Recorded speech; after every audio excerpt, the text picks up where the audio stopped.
पूछी गई, उस दिन को याद रखना है जब आपकी औरतों के हौसले इतने मजबूत थे, दुपट्टे तो निकाल दिए इन्होंने, फिर शलवारों पर हाथ लगाए बेगैरतों ने।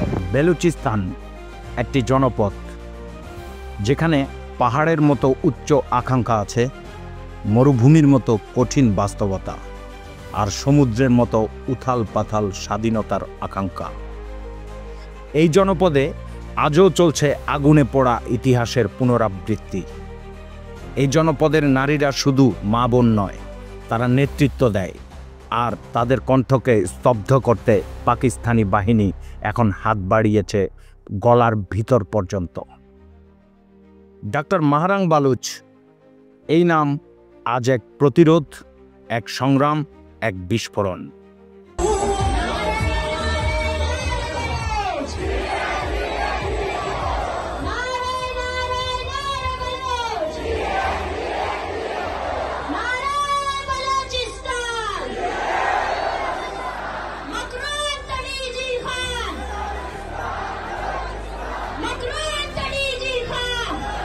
খুজদার শহরের রাস্তাগুলো সম্প্রতি সাক্ষী হয়েছে এক নজিরবিহীন প্রতিবাদের।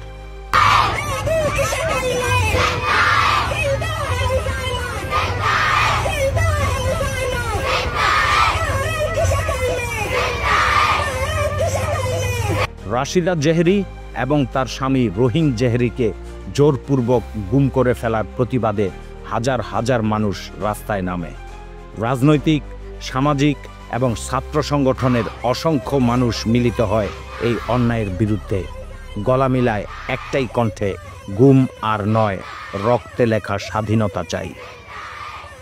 একটি কিশোরীর মুখে উচ্চারিত হয়েছিল এই শব্দগুলো, যা গোটা মানবতা কাঁপিয়ে দেয়। মাহরাং বালুচ কোনো ব্যক্তি নয়, তিনি একটি আদর্শ। তুমি একটি নামকে আটক করতে পারো, কিন্তু আদর্শকে নয়। যত অত্যাচার করবে তত বেশি লক্ষ লক্ষ মাহরাং জন্ম নেবে। ডক্টর মাহরাং বালুচ একজন চিকিৎসক, মানবাধিকার কর্মী এবং বেলুচ ইয়াক জেহতি কমিটির শীর্ষস্থানীয় নেতৃত্ব। 2023 সালের নভেম্বরে তিনি নেতৃত্ব দেন বেলুচ লং মার্চে, একটি শান্তিপূর্ণ প্রতিবাদ যেখানে মানুষ রাস্তায় নেমেছিল বিচার বহির্ভূত হত্যাকাণ্ড, গুম এবং নিরাপত্তা বাহিনীর নিপীড়নের বিরুদ্ধে। এরপর থেকেই পাকিস্তানি রাষ্ট্রযন্ত্র তার বিরুদ্ধে শান্তি রক্ষার নামে চালায় প্রতিশোধ। 2025 সালের 22 মার্চ হুদ্দা জেলা কারাগারে তাকে আটক রাখা হয়। অস্বাস্থ্যকর খাবার, চিকিৎসার অস্বীকৃতি এবং পরিবার থেকে বিচ্ছিন্ন করে রাখা হয় তাকে। 27 মার্চ তার বোনেরা জানায় তার জীবন এখন হুমকির মুখে। জাতিসংঘের চার্টার অনুযায়ী প্রতিটি মানুষের রয়েছে স্বাধীনভাবে মত প্রকাশের অধিকার, কিন্তু বেলুচিস্তানে এই অধিকারের বিনিময়ে দিতে হয় জীবন, সম্মান অথবা চিরতরে হারিয়ে যাওয়ার যন্ত্রণা। প্রতিদিনই গুম হয়ে যাচ্ছে সাধারণ মানুষ, বুদ্ধিজীবী, ছাত্র, এমনকি নারী নেত্রীরাও। এই ঘটনাগুলোর একটি প্রামাণ্য দলিল হয়ে আছে ডাক্তার মাহরাং বালুচ। আজকের বেলুচিস্তানে আর নিছক প্রতিবাদ নয়, চলছে প্রতিরোধ। বেলুচ লিবারেশন আর্মির পরিচালিত একের পর এক গেরিলা হামলায় পাকিস্তান বাহিনী প্রায় বিপর্যস্ত। বলা হচ্ছে অনেক জায়গায় পাকিস্তান সেনারা পিছু হটছে, সামরিক পোস্টে নিয়মিত হামলা হচ্ছে। বেলুচিস্তানের পাহাড়ি অঞ্চলগুলো এখন কার্যত সেনাবাহিনীর দখলের বাইরে। গোয়াদার, তুরবাত, ক্যাচ এসব অঞ্চলে স্থানীয়রা রাতভর নিরাপত্তা বাহিনীর আগ্রাসনের বিরুদ্ধে লড়াই চালিয়ে যাচ্ছে। একসময় পাকিস্তান এভাবেই দমন চালিয়েছিল বাংলাদেশের মানুষের ওপর। নৃশংস হত্যাকাণ্ড, ধর্ষণ, জাতিগত নিধনের পথ বেছে নিয়েছিল পশ্চিম পাকিস্তান। ডক্টর মাহরাং বালুচ সেই ইতিহাসকে তুলে ধরেছিলেন তার একটি বক্তব্যে। आपके नंबर 1 एजेंसी और आर्मी के मिसाइल से मरने वाला जो बच्चा है वो 3 महीने का बच्चा है। 3 महीने के बच्चे भी आपकी बमबारियों से मरते हैं। 3 महीने के बच्चे। और अफसोस, बेजमीरी का मकाम तो देखिए, शर्म आनी चाहिए तुम लोगों को कि तुम लोग इस पर सेलिब्रेशंस कर रहे हो, खुशी मना रहे हो। ये आप आपके एज अ कौम आपकी पस्तगी का इजहार करता है कि आप लोग कितना पस्ता सोच रखते हो। 3 महीने का बच्चा, उसकी पहचान बलोच तो नहीं थी ना, उसको भी मारा गया। क्या है कि इस 3 महीने के बच्चे पर जो है ना, आप सब लोगों को शर्म नहीं आनी चाहिए थी? उसके बाद भी हमसे पूछा जाता है कि आप लोग किस लिए यहाँ बैठे हो? हम आपकी रियासत की तमाम तर मजालिम को एक्सपोज करने के लिए बैठे हैं। करते रहेंगे और मैं बखुदा कहती हूँ कि ये लोग यहाँ से चले भी जाए ना, और भी आते रहेंगे। हमने आपकी तारीख में ना जाकर बलोचों की तारीख देखिए, आपकी तारीख में धोखा लिखा है और हमारी तारीख में कुर्बानी। आपने बंगालियों को धोखा दिया, आपने सिंधियों को धोखा दिया, आपने पश्तूनों को धोखा दिया, आपने बलोचों को धोखा दिया, और हमारी तारीख कुर्बानियों से बड़ी पड़ी है। हमने कुर्बानी दी है। তিনি বলেন, তোমরা বাংলাদেশের শিশুদের মেরেছো, তাদের নারীদের ইজ্জত লুটে নিয়েছো, বাঙালিদের সাথে প্রতারণা করেছো। যারা আজও পাকিস্তানকে ভালোবাসে তারা নিজেদের অতীত ভুলে গেছে। এটি ছিল শুধু একটি বক্তব্য নয়, এটি ছিল ইতিহাসের আয়নায় বর্তমানকে দেখা। এবার সেই একই অপরাধ হচ্ছে বেলুচিস্তানে, শুধু ভিন্ন ভাষা কিন্তু একই নিপীড়ক রাষ্ট্র। বেলুচিস্তান আজ স্বাধীনতার দ্বার প্রান্তে। পাহাড়ের প্রতিটি গুহা থেকে বেরিয়ে আসছে প্রতিরোধ। নারী পুরুষ, বৃদ্ধ যুবক, কিশোরী সবাই আজ এক কণ্ঠে বলছে, আমরা বেলুচ, আমরা স্বাধীন হব।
ডাক্তার মাহারাং বালুচের নামে এখন গান লেখা হচ্ছে, কবিতা রচনা হচ্ছে।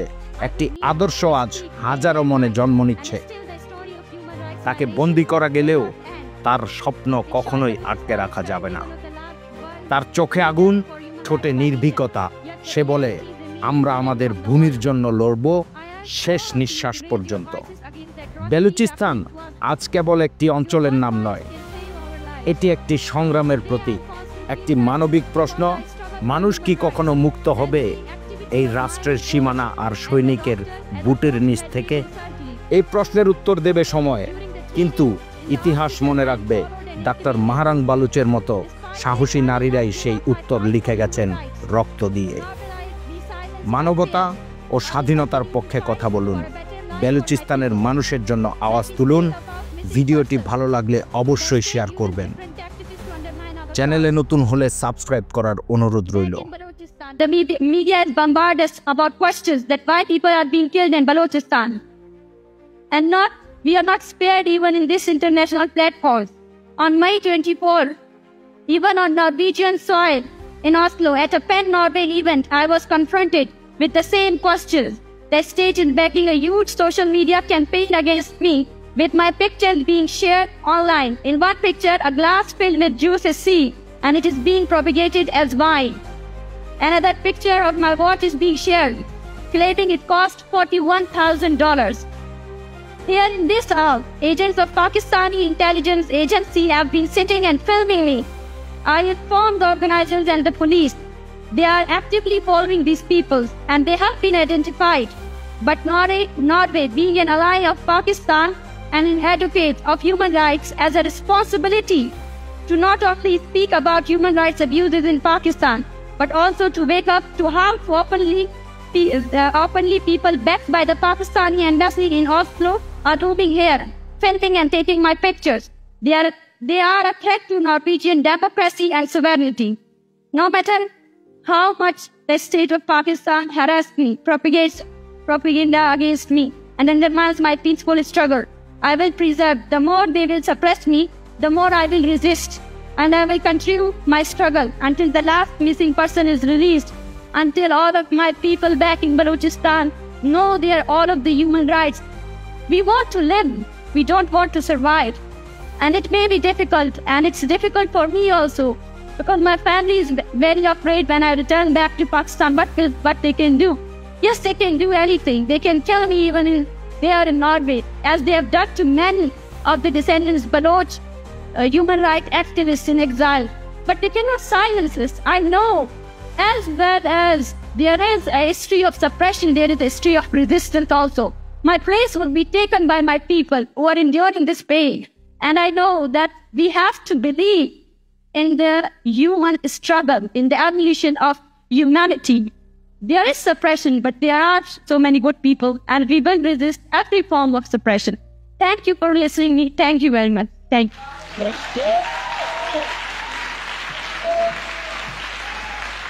Well.